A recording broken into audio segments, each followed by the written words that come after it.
नमस्कार। आज हम बात करेंगे एक तथाकथित प्रसिद्ध संत की, जो कि आज के युवाओं में, बड़े बूढ़ों में, सब में प्रसिद्ध हैं। उनका नाम है अनिरुद्ध पांडे। कॉमन पार्लांस में सभी लोगों के बीच, आप लोगों के बीच वो प्रेमानंद नाम से चर्चित हैं। और वो हाल फिलहाल के या पुराने कई वीडियोस में राधा नामी संभोग की बात करते हैं। कहने का तात्पर्य कि संभोग के समय यदि आपको निंदा का भाव आए, पाप का भाव आए, तो उस भाव से बचने के लिए, अपवित्रता के भाव से बचने के लिए आप राधा नाम का स्मरण कर सकते हैं। तो इसमें कुछ महत्वपूर्ण बिंदुओं पर चर्चा करेंगे आज की इस वार्ता में हम। देखिए, पहली तो बात ये कि मन मूढ़ता का सूत्र होता है, और ये सज्जन जान भी नहीं रहे हैं कि इन्होंने जिस मूढ़ता के तल से, मन के तल से ये प्रश्न का उत्तर दिया है कि क्या हम राधा नाम का स्मरण कर सकते हैं संभोग के समय, उससे न जाने कितनों की लुटिया डूबेगी। क्योंकि इनकी लुटिया तो डूबी बैठी है।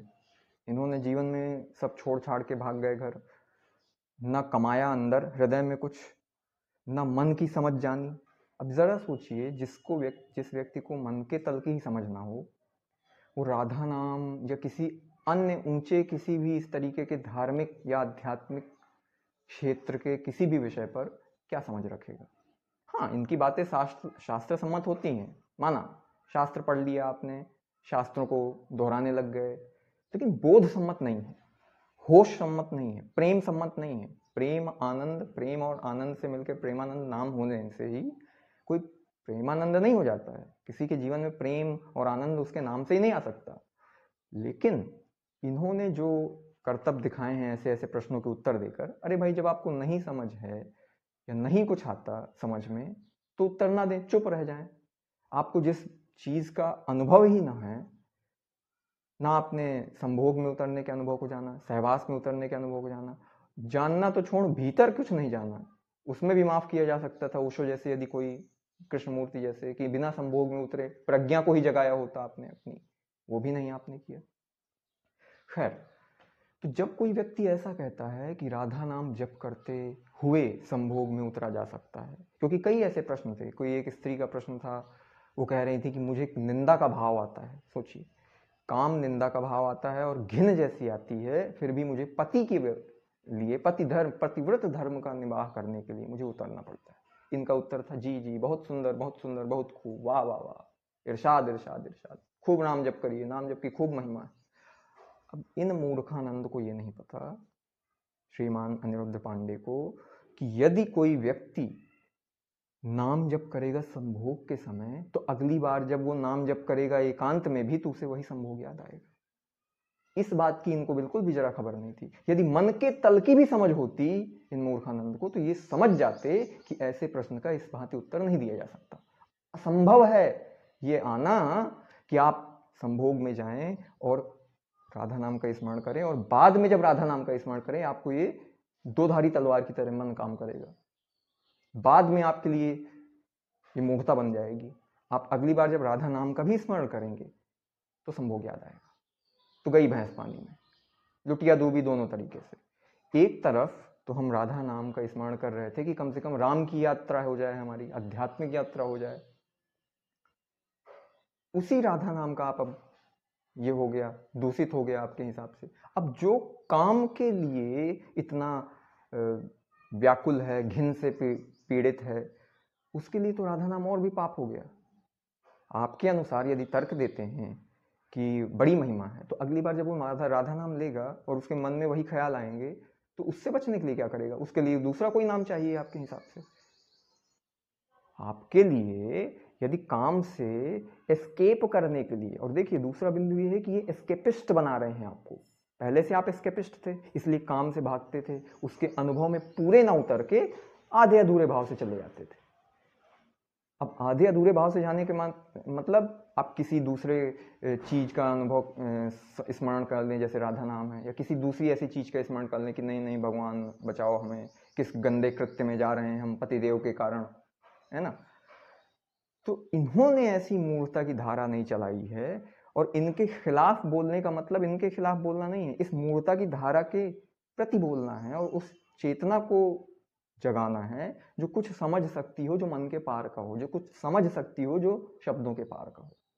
इसलिए मैं जो ये जोखिम ले रहा हूँ, मैं जो ये प्रयास कर रहा हूँ, वो शायद ही कोई कर रहा हो अभी इस समय कॉमन पैरालेंस में। No one is doing that. I am here once for all kind of thing. तो इसमें डिबेट हो सकती है, इसमें बातचीत हो सकती है, डिस्कशंस हो सकते हैं, लेकिन जो मैं कह रहा हूँ वो बोध के निर्गत स्वरूप के जरिए है जो भी कह रहा है। यहाँ पे ध्यान प्रेम के अलावा कोई और व्याख्या मेरी नहीं है इसकी। ना मैं कोई तर्क दे रहा हूँ, मैं कोई न तर्कानंद हूँ, और ना ही मुझे किसी व्यर्थ की बहस से कोई करे कि अनुरोध करके कि आइए मेरे साथ चैट करिए, डिबेट करिए। मुझे कोई रस नहीं। मुझे सिर्फ इस बात में रस है कि जो मैंने जाना है, जो मैं जिया हूँ, वो किस तल का था और समाज में किस तल के लोग जीवित हैं, किस तल से जी रहे हैं, और उनको समझाने बुझाने वाले लोग किस तल पे मूर्ता फैला रहे हैं, उसकी चिंता है मुझे।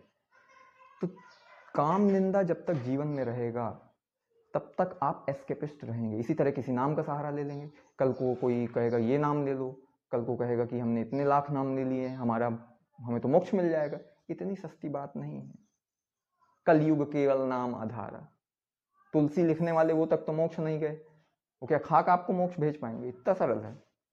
अरे तुलसी जब खुद नहीं जाग पाए, इतनी रामचरितमानस और इतनी सारी चीजें कविताएं लिख लिख के केवल कवि ही के रूप में चले गए यहाँ से, आसार संसार से, तो क्या आप इतने आसानी से नाम जप करके ही निकल लेंगे? आप कुछ भी कृत्य करें जीवन में बेहोशी में, और आप एक नाम जप करेंगे और आपका काम हो जाएगा? इतनी सस्ती बात नहीं है।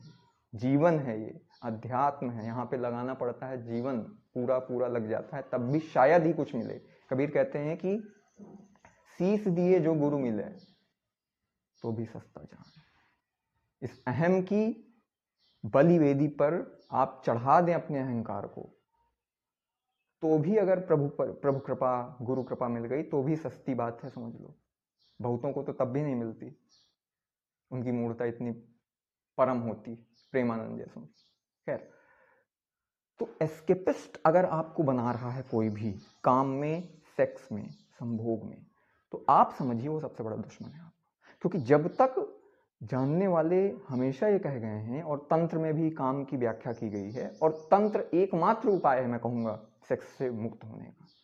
और सेक्स से मुक्त होना कोई वो वाली बात नहीं है कि हम उससे पीछा छुड़ा लें। अरे काम तो हमारे जीवन का केंद्र है, और राधा नाम क्या है? हमारे ऊपर ऊपर की परिधिवश है। तो अगली बार जब आप काम में जाएंगे जिससे आपका पूरा जीवन चालित है, उतनी गहरी ऊर्जा में जाएंगे, और राधा नाम उतले छिछले छिछले ऊपर ऊपर लेते हुए जाएंगे, तो अगली बार राधा नाम के स्मरण मात्र से आपको काम का स्मरण होने लगेगा। अब जरा कोशिश करिए और अपने ऊपर प्रयोग करके देखिए, फिर मुझ तक आइए, फिर मुझसे डिबेट करिए, चैट करिए, बात करिए, ताकि आपके भीतर कुछ आंदोलित हो सके। वाकई में ये कोई व्यक्ति कहने वाला सच कह गया था, ये बस यूं ही है, चल रही है धारा, लोग चले जा रहे हैं मुंह उठा के, कभी कोई अनुष्का शर्मा आ गई, कभी विराट कोहली आ गई, तो लोग उनके फैन हैं, इस वजह से उनको भजने लगते हैं। लोग ये नहीं देखते हैं जो फैंडम चलता है वो किसके फैन हैं, हम ये नहीं देख पाते। हम किसी एक्टर के, एक्ट्रेस के, क्रिकेटर के, या किसी अन्य महान विभूतियों जो बड़े बड़े पदों में सुशोभित हो रहे हैं, कोई IAS बन गया, कोई फलाना है, पहुंच गया प्रेमानंद के पास, यहाँ पे द्रौपदी मुर्मू तक पहुंच गई हैं हाल ही में, तो हम पदों को देखकर किसी पदानंद के मूढ़ भक्त बन जाते हैं, या कि वाकई में हमारे भीतर झांका होता है अपने, तब हम बनते हैं। तो एस्केपिस्ट बनना जो भी सिखा रहा है आपको, समझिए वो सबसे बड़ा दुश्मन है। काम को जब तक सहज जीवन के एक आयाम की तरह आप नहीं स्वीकारेंगे, क्योंकि वही केंद्र है, सबसे निचला तल, मूलाधार, स्वाधिष्ठान, सबसे निचला तल काम का ही है। इसलिए यदि उसे सहज रूप में उस ऊर्जा को नहीं स्वीकारा, तो आपकी जो निष्पत्तियां होंगी बाकी जीवन की, वो दमित होंगी, वासनाग्रस्त होंगी, और रूढ़ियां होंगी, रूढ़ियां ही रूढ़ियां उस जीवन में होंगी। इसी वजह से ऐसे लोग कितने उतावले होते हैं उत्तर देने के लिए। उनका जीवन का कुछ अनुभव नहीं हुआ, भाग खड़े हुए घर से छोड़ के, तब भी वो भाग रहे थे काम से ही। अरे कामनी कांचन से हमें भागना है, नहीं नहीं, गुरुजी ने हमारे कहा इन दोनों को दूर रखो, ये पापिनी हैं, नारी नरक का द्वार है, अरे रे रे रे, माता बहन मानो इसे, ऐसी ऐसी बकवास मूर्खतापूर्ण बात है, ब्रह्मचर्य ही जीवन है। अरे भैया भीतर तो पहले झांक लेते कि भीतर क्या है। तुम उसको दबाते जाओ, परत पे परत, परत पे परत शास्त्रों की चढ़ाते जाओ, भीतर तो वही कुल बुला रहा है ना। तो जो उत्तर मिलेगा वहीं से तो आएगा तुम्हारा। और ऐसे मूढ़ों को मैं ऐसे ही पकड़ता हूं कि ये उत्तर किस केंद्र से दे रहे हैं, ये उत्तर किस हेतु से दे रहे हैं। ये खुद भी हेतु वही है कि भागे हुए हैं, और दूसरों को भी उसी दौड़ में लगा रहे हैं कि बचे रहो, भागे रहो काम से। और मजा देखिए, आप जीवन पर्यंत काम से इर्द गिर्द ही आपकी चेतना काम के नाचेगी। अगर आप ऐसों की बातें मान के, ऐसों के शिक्षा ग्रहण करके, चैनल को सपोर्ट करके जीवन जीते रहे। ये तो चले जाएंगे भाई, इनकी किडनी फेल है, बीमार हैं, आज नहीं कल मर ही जाएंगे, इनसे क्या लेना देना मुझे। ये बेचारे अपना जीवन तक दांव में लगा चुके, इनसे क्या लेना देना। लेकिन आप जीवन पर्यंत भ्रमित रह जाएंगे। तो ये जो आपसे करते हैं वो भ्रम चर्चा ही है। ये भ्रमित खुद भी हैं, आपको भी भ्रमित कर रहे हैं। ब्रह्म चर्चा भूल जाइए कि ऐसों के साथ हो सकती है। हाँ, कोई आ गया तो कह देते हैं कि हमारे यहाँ भी, हम भी भीतर से बोल रहे हैं, हमारे से भी कृष्ण है बोल रहा है, वही है बोल रहा है, हम नहीं है, बच्चा समझ जाओ, तथास्तु। ऐसी ऐसी बकवास मचा देते हैं। तो आप थोड़ा सा रील देख लेते हैं, उसमें बिल्कुल बैकग्राउंड म्यूजिक बीजीएम चल रहा होता है, धुआंधार, आ तेरी टिक टिक टिक टिक, एकदम कि बिल्कुल साक्षात अवतार आ रहे हैं, है ना। तो जरा इनसे बचिए, ऐसों से बचने का एकमात्र तरीका है अपने ऊपर पहले श्रद्धा कर। दूसरों पर श्रद्धा करने से पहले अपने भीतर झांक लो, तुम्हारे भीतर इनकी बातें क्या, किस आयाम में क्या परिवर्तन लाती। कि तुम ज्यादा मूर्तावादी हो, तुम ज्यादा रूढ़िग्रस्त हो, तो आपको रूढ़ ही बना रही है, आपको और परंपरावादी बना रही है बातें, और ही आप में जो एक अंधश्रद्धा का भाव होता है वो ही जगा रही हैं कि बिना जाने, बिना समझे, बिना परखे। तो आप अपने को महत्व दो किसी बाहर को महत्व देने से पहले। तो ये जो राधा नामी संभोग है, या किसी भी नाम का स्मरण करते हुए संभोग करना, ये मैं कहूंगा मूर्खता का सूत्र है। और मुक्ति किस में है? मुक्ति इस बात में है, मुक्ति इस चेतना की अवस्था को समझने में है कि हम जब तक किसी भी चीज से भागेंगे, किसी भी चीज से रूढ़िग्रस्त रहेंगे, उसको हम दमित करेंगे, या कि जो कि सबसे बड़ी ऊर्जा है काम की, सेक्स की। ओशो ने उसको आज से 60-70 साल पहले जब बोला था तो कितना बवाल मच गया था। उसका कारण क्या था? क्योंकि हमारे भीतर, भारतीय मन के भीतर, मनस जो है, भारतीय मनस, उस मानस पटल में काम ही काम है। हम बाहर बात करेंगे राम राज्य की जरूर, लेकिन भीतर काम राज्य ही चल रहा होता है। तो हम चूंकि पाखंड में जीते हैं, इसलिए ऐसे पाखंडियों के अनुयायी बन जाते हैं। और हम सोचते हैं कि हम तो बड़े धार्मिक हैं, आध्यात्मिक हैं। अरे हमारी अव्वल दर्जे की आध्यात्मिकता, इनसे सत्संग होता है तो हमें लगता है कि अरे हम तो सतयुग पहुंच गए। भीतर नहीं झांका, असलियत वहां पता चल जाती कि तुम किस युग में हो। है ना, कि हर दूसरी रील में तुम्हें वही सेक्सुअलिटी ही नजर आनी, हर उसी दूसरी रील में सेक्स ही सेक्स भरा रहता है तुम्हारे, और दिन रात वही चलता है। दिन रात किसी स्त्री को देखो, किसी इस दृश्य को देख लो, आप उन आवेगों को पहचान नहीं पाते, इंट्रोस्पेक्ट नहीं करते हैं, और बात करते हैं कि हम तो इनके भक्त हैं, इनके खिलाफ कुछ ना कोई बोल दे वो अधार्मिक हो गया, धर्म खतरे में आ गया, सनातन धर्म खतरे में, फलाना है, ढिमका है। तो जरा सोचें कि आप किस तल पर जीवन जी रहे हैं।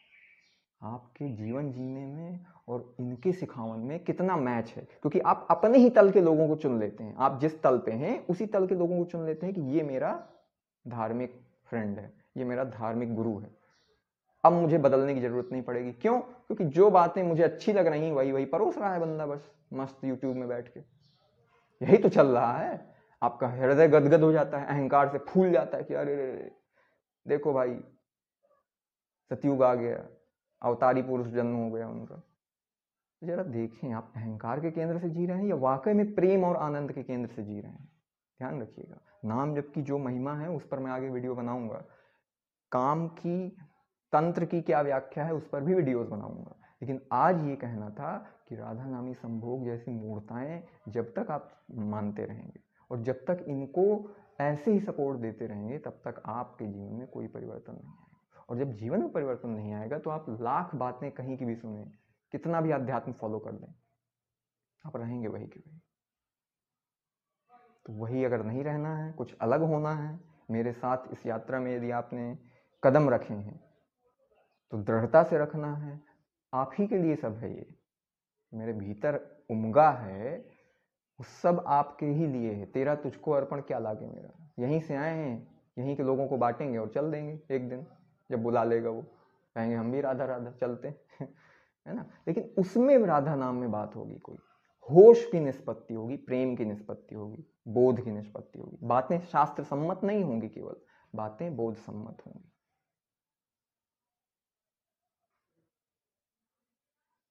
तो बस यही कहना था आज हमें। बाकी आप भी आनंद लीजिए इस यात्रा का, मैं भी ले रहा हूँ। देखते हैं क्या गुल खिलाती है चीज़ें जीवन में आपके। मैं तो कहूँगा कि हजारों साल नरगिस अपनी बेनूरी पे रोती है, हजारों साल नरगिस अपनी बेनूरी पे रोती है। बड़ी मुश्किल से होता है चमन में दीदावर पैदा, है ना। तो दीदावर अगर पैदा हुआ है तो उसको देखने की नज़र पैदा करो। शौके दीदार अगर है तो नज़र पैदा कर। भीतर की जो मैं बात कर रहा हूँ उसकी आप नज़र पैदा कर लें अगर, तो आपका काम बन जाए। फिर बोलेंगे प्रेम से राधा राधा।